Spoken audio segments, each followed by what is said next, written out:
penjualan, kita harus jual berapa. Nah, nanti kaitannya lagi sama apa? Dengan ada penjualan tersebut, kita harus punya minimal persediaan berapa untuk bisa memenuhi penjualan tersebut sehingga bisa menghasilkan profit. Oke, jadi variabelnya. Terus kemudian identify time dimension. Kita mau memproyeksikan kapan? Jangka waktunya berapa lama? 3 tahun, 2 tahun, 5 tahun, ditentukan di awal. Terus yang ketiga, data consideration. Data consideration ini bukan hanya sekedar berkaitan dari database mana sih kita akan memperoleh kebutuhan data kita, tapi berkaitan sama misalnya kita punya data tersebut jenisnya apa. Nah, itu erat kaitannya sama apa? Sama model selection. Jadi di dalam model selection nanti, model selection itu kan ada banyak sekali, ada moving average, ada regression, ada naive, dan lain sebagainya. Atau mungkin kemarin sempat dibahas oleh guru pasti theory of executive opinion, dari method dan lain sebagainya. Itu model selection. Nah, seorang forecaster itu berdasarkan data yang ada, kita punya model yang mana? Bukan kok, saya pengennya menggunakan moving average sehingga saya melakukan ini berdasarkan moving average, bukan. Tapi kita berdasarkan data itu yang ada ini, polanya seperti apa, jenis datanya kayak gimana. Nah, ini cocoknya untuk model apa, gitu ya. Nah, makanya setiap stage ini saling berkaitan. Terus setelah itu ada model evaluation. Jadi di minggu ini kita membahas 3. Data consideration, nah model seleksinya ini kita bahas detail di minggu-minggu selanjutnya. Ya, kita hanya bahas kira saja. Nah, kemudian model evaluation. Sebuah model dari sebuah aktivitas peramalan bisnis itu bisa dikatakan fit itu yang seperti apa sih?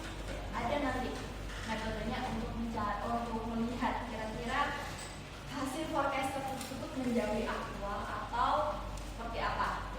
Nah, kemudian yang ketujuh, forecast preparation, ya kita memastikan kebutuhan data ada, terus kemudian model ada dan sebagainya, kemampuan untuk mengolah juga ada, dan itu termasuk forecast preparation. Forecast presentation ini ditujukan. Nah, maksimum profit tadi misalnya di sebuah perusahaan ini untuk siapa? Siapa yang terkait sama tujuan tersebut, misalnya di divisi marketing, divisi keuangan, dan lain sebagainya. Nah, itu kita harus mempresentasikannya. Tujuannya untuk apa? Decision making, gitu ya. Nah, kemudian yang terakhir, tracking result. Jadi seorang forecaster itu tidak hanya lepas tangan setelah punya hasilnya, tapi kita juga bisa men-track kira-kira dari forecasting kita seperti apa, gitu ya.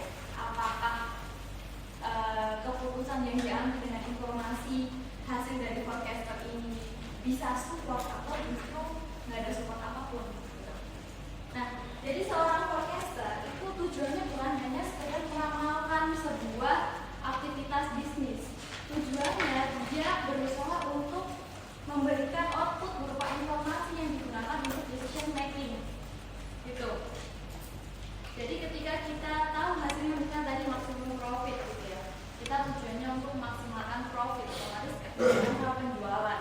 Nah, ketika dipresentasikan, misalnya dari divisi produksi, nggak mungkin nih kita bakal bisa produksi barang sebanyak ini, gitu ya. Terus dari sisi keuangan, biaya yang kamu presentasikan itu nggak masuk akal. Nah, itu tujuannya seorang forecaster punya output itu untuk decision making, bukan hanya sekedar hasil, gitu. Oke, nangkep? Oke, ingat-ingat ya, 9 step ini biasanya keluar.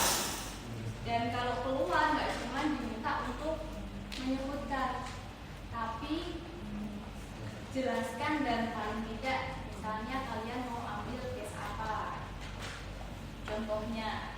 Nah, itu harus berurutan, nggak boleh pertama kamu kalian contohnya di coffee shop ingin meningkatkan penjualan, yang ketujuh forecast preparationnya beda industri, ini harus apa, kesatuan, gitu.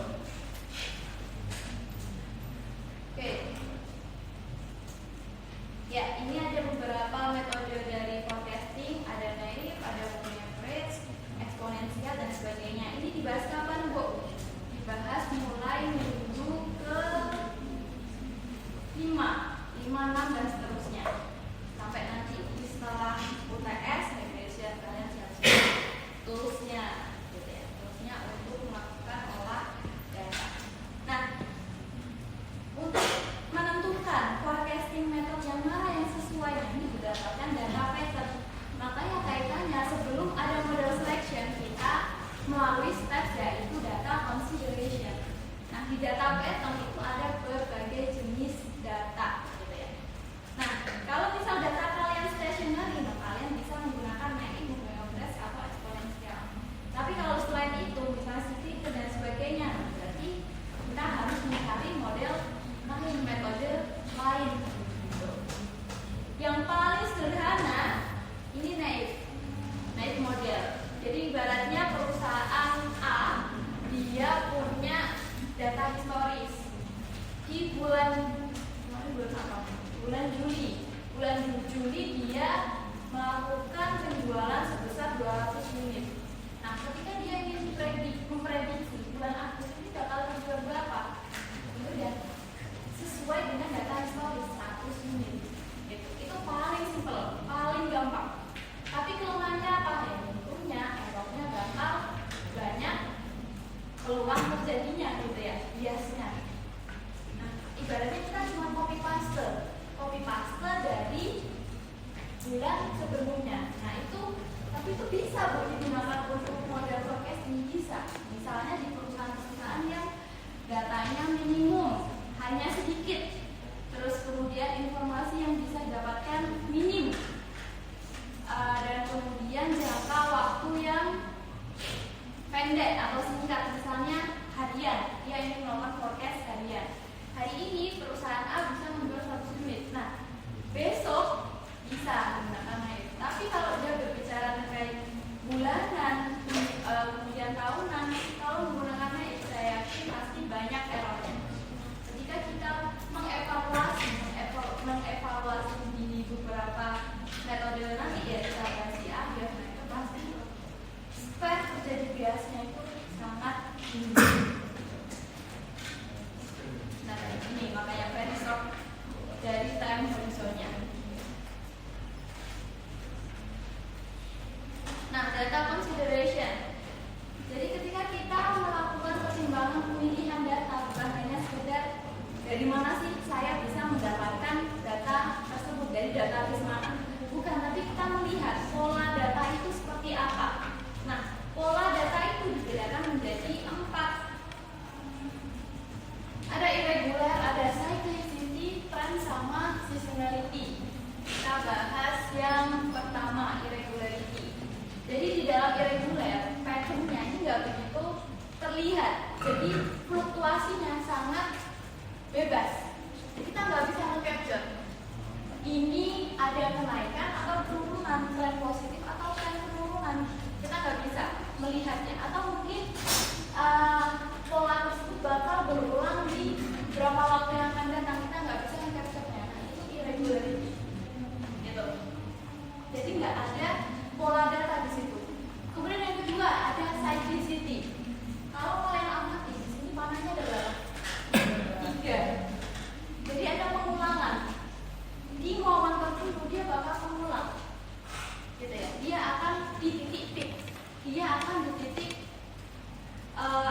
di kurva yang paling bawah.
Oke, kemudian kalau cyclicity itu yang jangka waktunya lebih panjang, mungkin kayak 2 sampai 10 tahun. Terus itu kalau itu kaitannya dengan faktor ekonomi. Oke, ada lagi yang mau melengkapi cyclicity? Oke, siapa Pak namanya? Audrey. Tadi ada siapa?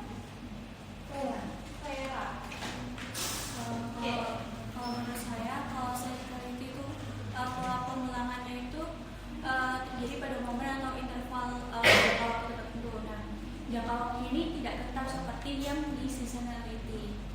Jadi ini tuh bisa lebih dari 1 tahun atau bisa lebih. Jadi faktor penyebabnya itu berkaitan dengan siklus bisnis atau ekonomi. Misal ada resesi, terus apa ya? Iya, gitu faktor ekonomi, Bu. Ya, jadi benar ya tadi saya rangkum. Kalau seasonality jangka waktunya pendek, tapi secara pola sama. Tapi kalau cyclicity jangka waktunya panjang. Penyebabnya juga beda. Kalau seasonality dia punya penyebab yang pasti, misalnya musim misalnya di Indonesia gitu ya, ada musim liburan biasanya Nataru dan sebagainya, atau musim anak-anak sekolah lulus sekolah, itu kan tetap berulang dan itu sudah bisa ketebak. Tapi kalau cyclicity nggak bisa ketebak. Siapa yang bisa menebak siklus bisnis dari sebuah bisnis? Misalnya kapan, di tahun kapan perusahaan ini bakal di tahap maturity, kapan di tahap iklan, nggak bisa kita menebak dengan pasti. Dan tentunya setiap perusahaan walaupun di industri yang sama dia punya siklus bisnis yang berbeda-beda. Tapi kalau seasonality musiman sama nggak?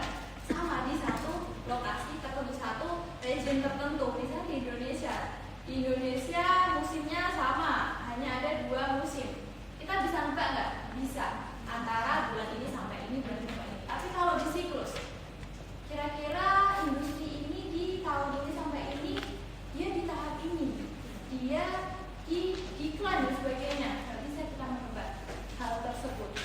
Jadi kalau seasonality kita bisa tahu faktornya dan itu pasti berulang. Tapi kalau cyclicity enggak, makanya jangkanya panjang. Kita bisa tahu data tersebut termasuk data siklus. Nah, itu kita setelah memperpanjang tahun mungkin jadi tahun, 10 tahun dan sebagainya. Nah, kemudian ada yang namanya data tren. Data tren itu kita bisa melihat trennya, tren positif atau tren negatif setelah kita memperpanjang periode. Nah, itu biasanya tercermin di jangka panjang. Tren ada 2, tren positif sama tren negatif. Kalau positif berarti ada kenaikan, kalau negatif pasti penurunan. Nah, itu setelah diperpanjang. Jadi kita bisa mengcapture pola secara keseluruhan ini apa? Kalau ini secara keseluruhan dari pola tren ini positif. Memang ada penurunan, tapi penurunannya tidak sepanjang di tahun-tahun sebelumnya. Gitu. Oke, nangkep? Oke. Nah, kemudian yang langkah selanjutnya yaitu kita mengevaluasi. Jadi kita bisa melihat hasil dari forecasting tersebut itu kira-kira akurat apa enggak gitu. Nah, itu membuat perbandingan dengan apa? Yaitu hasil forecast dengan aktualnya. Makanya di dalam langkah terakhir ada yang namanya tracking result. Jadi seorang forecaster dalam melakukan forecasting itu bukan hanya sekedar oke, saya sudah melakukan ramalan kemasnahan, tapi kita nggak lihat lagi. Di sini kita harus melakukan tracking result. Dari hasil tersebut, setelah periodenya di titik tersebut, setelah misalnya kita memproyeksikan 2027, gitu ya. Nah, ketika kita di tahun 2027 nanti kita melihat, kita mengevaluasi apakah dari hasil forecast kita errornya tinggi atau enggak, biasnya tinggi atau enggak gitu ya. Nah, ini melakukan proses yang namanya evaluating forecast gitu ya. Ada beberapa metode, ada mean error, mean absolute error dan sebagainya. Kita bahas satu persatu. Ada yang namanya mean error. Kita tadi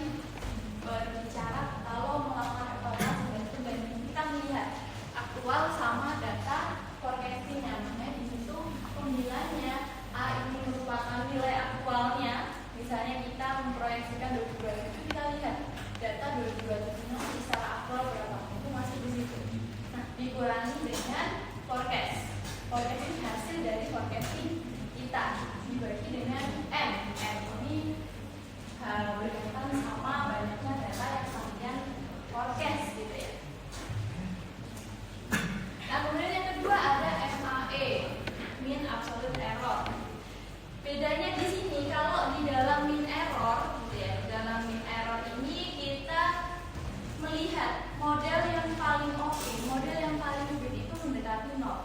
Kalau di sini hasilnya pasti ada minus. Nah, tapi kalau di absolute error nggak ada minus, gitu ya. Jadi kalau di sini kita berusaha untuk melihat apa biasnya. Biasnya dari model kita itu berapa sih? Nggak peduli dia minus apa plus, tapi di dalam MAE kita berusaha untuk menyeragamkan. Kita melihat data tersebut data positif, gitu ya. Jadi kita lihat dari data positif tersebut, kita lihat yang mendekati 0, yang paling kecil itu yang mana? Gitu. Bukan yang mendekati 0. Tapi kalau si ME ini merupakan hasil yang mendekati 0, nah itu merupakan forecast yang paling fit, biasanya paling minim. Ini nanti saya upload di debat. Nah kemudian yang kedua, yang ketiga sama yang keempat ada mean percentage error sama mean square error. Bedanya apa sih Bu sama yang sesudah, sama yang tadi sudah dibahas? Kalau percentage error kita berusaha melihat dari model evaluation tersebut satuannya persentase. Misalnya kita sama-sama punya data error sebuah perusahaan itu, kelihatan nggak? Enggak ya?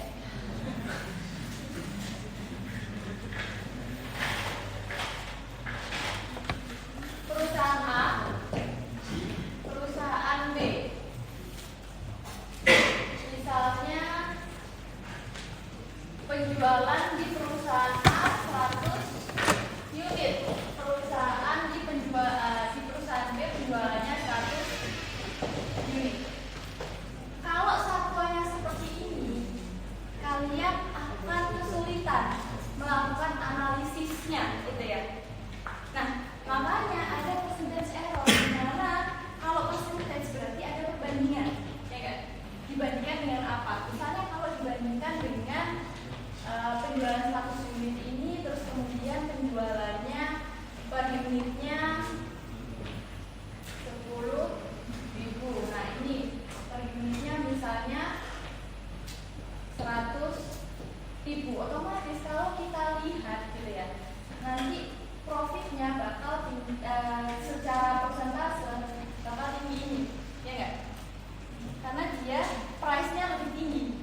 Kalau di sini hanya 10.000, sehingga kalau kita lihat hasilnya sama-sama 100 unit penjualannya, tapi kita tidak lihat lagi faktor yang lain yang bisa support dari penjualan ini apa gitu ya. Contohnya dari price-nya kan bisa mencetak output yang berbeda. Nah, di dalam percentage ini dia berusaha untuk melihat angka tersebut dipersentasikan. Jika angka tersebut persentase berarti bisa dibandingkan secara kasat mata. Jadi tidak perlu menganalisis lagi di dalamnya ada faktor apa yang menyebabkan angka tersebut di titik tersebut gitu.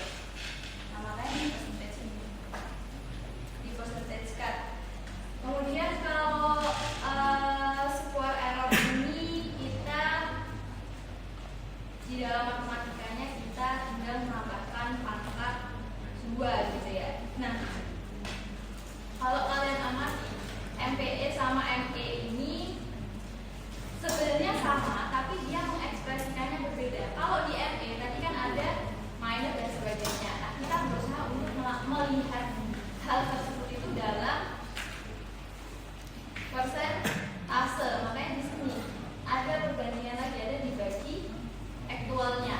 Kalau di sini ya angka itu pasti hasilnya ada minus, ada positif. Gitu. Kita agak kesulitan untuk melakukan analisisnya. Tapi kalau di dalam percentage kita hanya melihat satu satuan yaitu angka positif dan angka tersebut berupa persentase. Sama kalau di MSE juga melihat yang paling kecil. Kemudian ada RMSE sama DLCU. Kalau RMSE ini kalau kalian amati mirip dengan MSE, tapi dia di angka kuadrat.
sekitar puluhan gitu ya. Tapi ketika kita sudah mengubahnya ke dalam bentuk MSA, jadi kita pangkatkan, mungkin jadi berapa ya? 2400. Kalau yang ini 1600. Jadi MSA ini berusaha untuk melihat, oh jadi yang angka dari ME itu ME tadi gitu ya, itu benar-benar bisa merugikan karena jaraknya dengan angka aktualnya itu sangat tinggi. Nah di sini tuh berusaha untuk mengcapture secara, oh ini yang paling menjauhi dari aktualnya. Jadi semakin terlihat, semakin nampak gitu ya. Kalau di sini mungkin masih masih dalam satuan yang sama gitu. Tapi kalau setelah kita MSN dan kita square kan, kalian pasti bakal melihat, oh benar, ternyata memang jaraknya sejauh itu gitu, dengan aktualnya.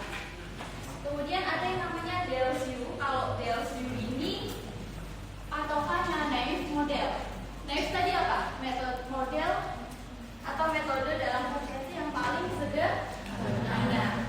Jadi kalau misal kalian ketemu nilai U-nya itu, ketemu U-nya sama dengan nilai 0 gitu ya, otomatis ini berarti artinya forecasting kalian itu sama dengan naive method. Tapi kalau hasilnya kurang dari 1, berarti lebih baik dari naive method. Tapi kalau lebih dari 1, ya lebih buruk dari naive method. Jadi kalian bisa membuat cut off di situ. Kalau hasil saya itu 0, ya udah berarti sama dengan naive. Tapi kalau hasil saya lebih dari 1, otomatis lebih buruk dari naive. Kita tadi sepakat bahwa naive itu model yang paling sederhana, model yang paling simple, hanya copy paste metode sebelumnya. Nah, kalau kalian tahu, kalian sudah susah-susah membuat model yang sedemikian rupa, terus ketemu hasilnya Deleuze-nya melebihi dari angka 1, nah otomatis ngapain kalian susah-susah membuat model sedikit itu, padahal hasilnya lebih baik menggunakan naive saja, yaitu copy paste dari periode sebelumnya, gitu. Paham? Ya, jadi memang Deleuze ini sedikit berbeda interpretasinya ketika kita sandingkan, ketika kita melakukan evaluasi dan cut off yang menggunakan cut off dari naive model. Patokannya naive model tersebut, karena dianggapnya naive model itu merupakan metode yang paling sederhana, paling simpel. Kalau misal kalian sudah belajar MK2, kalau kalian ingat kelayakan suatu proyek pelayanan suatu investasi yang paling simpel, naive gitu, tanpa memperhatikan apapun dan tidak copy paste dari periode sebelumnya. Oke, nangkep nggak? Oke, kita masuk ke, nah ini ada MPE. Kalau ini berusaha untuk mirip sama percentage error, tapi bedanya di sini dia diabsolutkan, jadi angkanya otomatis positif semua. Nah, terus kira-kira saya menggunakan yang mana gitu ya? Model yang bagus itu tidak hanya lolos di satu jenis metode untuk evaluasi ini saja. Kalian bisa mengkombinasikannya dari Deleuze, kalian lihat dari MAP, MAE dan sebagainya. Gitu. Nah ini perbandingannya, kalian nanti bisa mempelajarinya gitu ya. Tadi sudah sempat kita bahas dan beserta contohnya. Nah di sini ada kuis, silakan dikeluarkan